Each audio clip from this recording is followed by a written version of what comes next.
I've spent a lifetime accumulating habits, and I suspect not all of them are good ones. How does that work? Dr. Glasser talks about 7 deadly habits. Right. But he does say there are more. Yep. And What? let's call the 7 the top performers. Yeah, the 7 bad bunch. Yeah, What that's are they? right. Yeah. Well, we'll just list them. Criticising, blaming, complaining, Yep. nagging, Oh, yeah.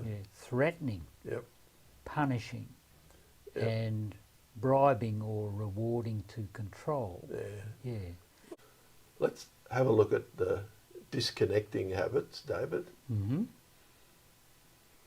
These are the ones that push people apart. And also, like, you can exercise these to other people, or you can turn them in on yourself with negative self-talk. Yeah. And these apply.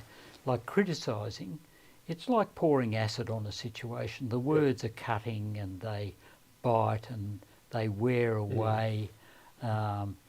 And it's obviously disapproval of how you're actually doing whatever you're doing. Yeah, this would be a killer in terms of confidence of the other person, and yes, maybe that's what they're trying to achieve if we're being heavily critical. Yes, yeah.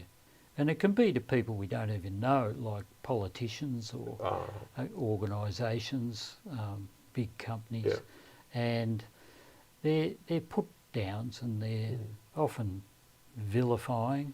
Sometimes eye rolling comes into it. Oh no, here they go. Nagging's another one where it's just, it doesn't let up. It seems like a really common issue. Yeah. Being nagged and hearing about being nagged. Yes. Yeah. How can you? What's a way of trying to bring that under control? You got any thoughts? Yeah, say in a conflict resolution thing where nagging is part of the deal, you get the person to say it once, and then you check if they've heard by saying them to repeat what you've said, and then you check if they will do it. They may not, and and then you agree to leave it alone. So a nagger won't. But in theory, you've done it once, that should be enough. Yeah, that's right. You've told me once. And I've repeated what the once is, so you know I've heard. And so, we don't need to keep going.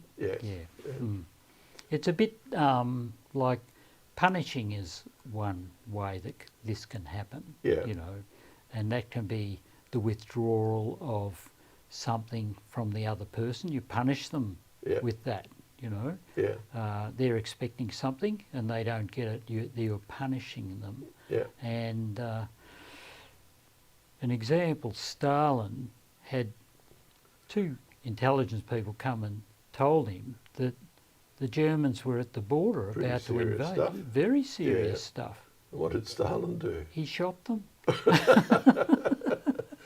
Shoot the messenger. Shoot the messenger, So this is punishment at its extreme. You know, it mightn't be in some countries, but it isn't in our country, thank goodness.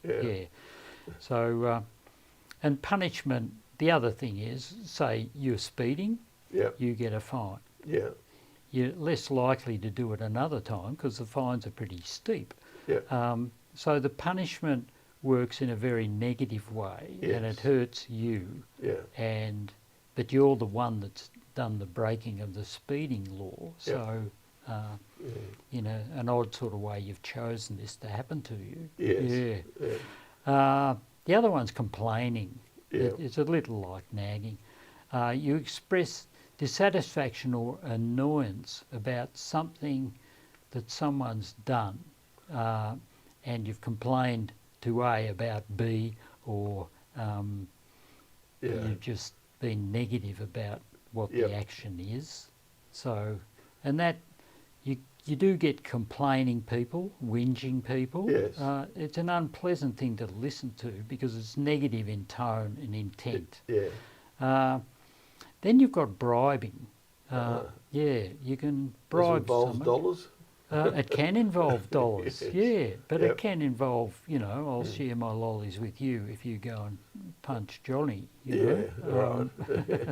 Right. And then you've got blaming. Yeah. Blaming is typical of people who don't want to take responsibility. Yeah, it's somebody else's fault. It is. Yeah. You're accountable and responsible for your life, Yeah. but here you are blaming them for what you've done. Yeah. So, if the green car didn't pass me, I wouldn't have sped and got caught speeding.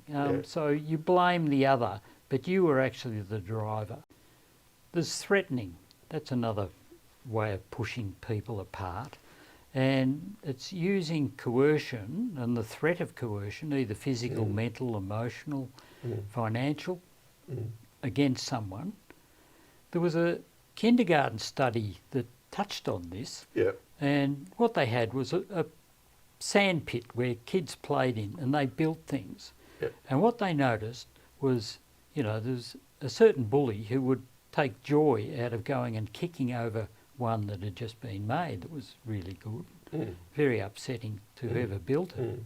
And then the next level of that was like the godfather bully at kindergarten actually gets another kid or other kids to go in and kick them over. And then there's the behind the toilet door bully who will actually threaten to actually hurt your dog or your little sister if you don't share your lunch or your lollies tomorrow. Yeah. So there's escalating levels of threat, and whoever's on the end of it really do feel pressured to comply because there could be violence. Yeah.